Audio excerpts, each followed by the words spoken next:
আসসালামু আলাইকুম রহমতুল্লাহি ওবরকাতুহু। সম্মানিত দর্শক, জুলাই আগস্ট বিপ্লবের পর কতগুলো শব্দ বাংলাদেশে বেশ জনপ্রিয় হয়ে পড়েছিল। নতুন বন্দোবস্ত, জুলাই যোদ্ধা, সমন্বয়ক, এই শব্দগুলো জাস্ট জুলাই আগস্ট বিপ্লবের 15 ডেজ, আগস্ট মাসের 15 তারিখ পর্যন্ত এই শব্দগুলো বেশ চমৎকারভাবে আলোচিত হতো, with respect, regards and dignity.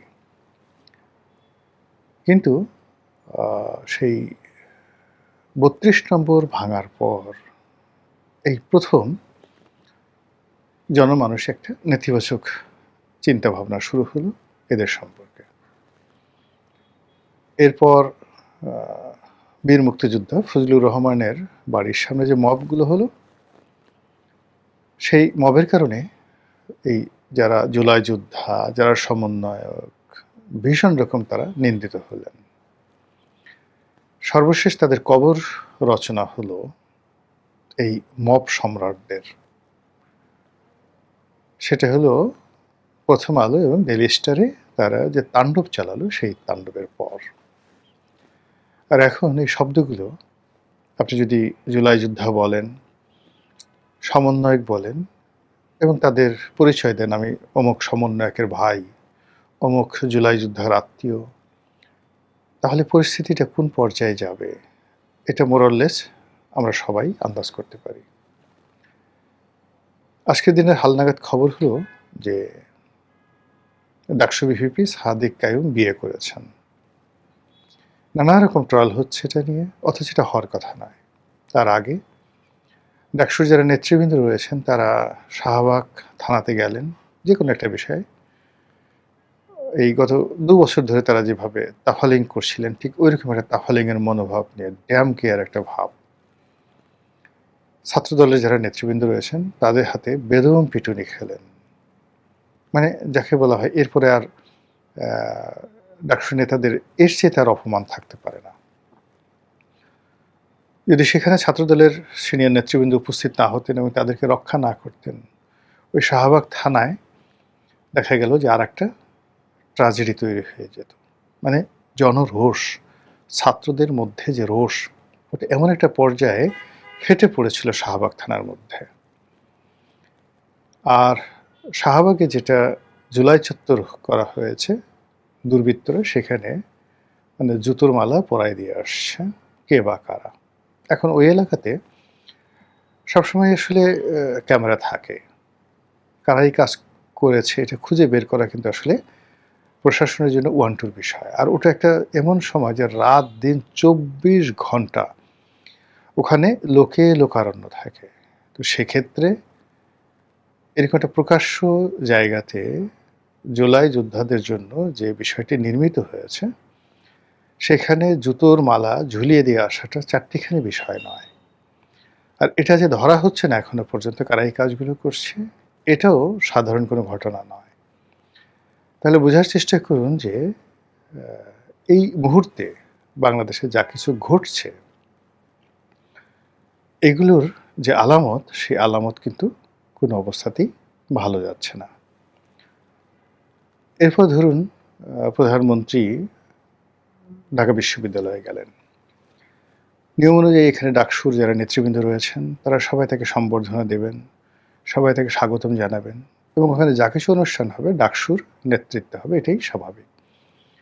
কিন্তু সেটা তো হলোই না, বরং দেখা গেল যে পুরো যে সময়টি মাননীয় প্রধানমন্ত্রী সেখানে যে ছিলেন, পুরো সময়টিতে ডাকসুর যারা লোকজন ছিলেন তারা সেই জায়গাতে ছিলেনই না।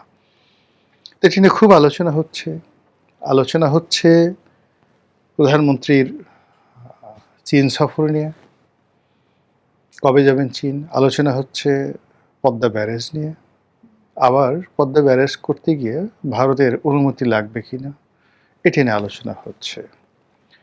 এই যা কিছু আলোচনা হচ্ছে এর বাইরে আরও কিছু কথা আছে। সে কথা হলো প্রধানমন্ত্রী চীন সফরে যাবেন। কবে ভারত সফরে যাবেন এই ব্যাপারে কোনো বক্তব্য আসেনি, আর ভারতের কোনো নেতৃবৃন্দ আসবে কিনা তাও কোনো সম্ভাবনা নেই। অন্যদিকে একটা বিশ্বস্ত সূত্রে জানা যাচ্ছে, সত্য মিথ্যা জানি না, কিন্তু এগুলো জাস্ট বাতাসে ভাসছে যে খুব দ্রুত পাকিস্তানের প্রধানমন্ত্রী শাহবাজ শরীফ এবং পাকিস্তানের যিনি সেনা প্রধানরা রয়েছেন তিনি বাংলাদেশ সফরে আসছেন এবং তার এই সফরকে কেন্দ্র করে বেশ কয়েকটি সমঝোতা স্মারক স্বাক্ষর হবে। ইতিমধ্যে পাকিস্তানের স্বরাষ্ট্রমন্ত্রী বাংলাদেশ ভ্রমণ করে গেছেন। বাংলাদেশ পররাষ্ট্র নীতির ক্ষেত্রে, সামরিক নীতির ক্ষেত্রে এখন পাকিস্তানের দিকে ঝুঁকছে। বাংলাদেশ যে ইতিপূর্বে আমাদের সরকারি কর্মকর্তাদের যে বিভিন্ন ট্রেনিংগুলো ছিল এর বেশিরভাগই ভারতে পাঠানো, তো ভারত এখন সেই জায়গাগুলো বন্ধ করে দিয়েছে। বাংলাদেশের কোনো কর্মকর্তাকে ভারত আর ট্রেনিং দিচ্ছে না। তো সেই ক্ষেত্রে এখন সরকারের কর্মকর্তাদের ট্রেনিং, উচ্চতর যে ট্রেনিং, এটার গন্তব্য পাকিস্তান। যে যাই বলুক না কেন, এটা আমার কাছে মূলত ভালো লাগছে এই কারণে যে আমাদের যে সিভিল সার্ভিস এবং মিলিটারি সার্ভিস, এমনকি জুডিশিয়ারি, এটা পাকিস্তানের সঙ্গে আমাদের যায়, ভারতের সঙ্গে আমাদের যায় না। কাজেই সেই পাকিস্তানে আবার সে ট্রেনিং নিতে যাচ্ছে, এটা খারাপ না, এটা একদিকে ভালো। অন্যদিকে শিক্ষামন্ত্রী যে উচ্ছ্বাস প্রকাশ করছেন পাকিস্তানের শিক্ষা ব্যবস্থা নিয়ে, যে তিনি অ্যামেজড মানে কথাটা সাধারণত অ্যামেজিং বা অ্যামেজড, এই কথাটার অর্থ হলো যে একের পায়ের নখ থেকে মাথা পর্যন্ত শিরশির করে উঠছে। সিরিয়াসলি, মানে আপনি যখন ইন্দ্রিয়, পৃথিবীর যত সুখগুলো আছে, সেটা মুখের সুখ, চোখের সুখ, চামড়ার সুখ, যৌন সুখ, এগুলো সব যখন একত্রে আপনার সারা শরীরকে শিহরিত করে ওঠে, তখন মানুষ বলে ওয়াও, আই অ্যাম অ্যামেজড। সাধারণত এটার জন্য সবচেয়ে উপযুক্ত ব্যাপার হলো আপনি যখন জীবনে প্রথম একটা তৃপ্তিপূর্ণ যৌন সঙ্গম করবেন, নো ফিয়ার, নো ভয়, বাসর ঘরে স্ত্রীর সঙ্গে, বউ পছন্দ হয়েছে, কোনো রকম রক্তারক্তি ঘটনা ঘটেনি, উইথ গুড ইরেকশন, তখন যে ইংরেজি শব্দটি, সেই শব্দটি হলো অ্যামেজড। আপনাকে জিজ্ঞেস করলো অনুভূতি কেমন, আই এম অ্যামেজড।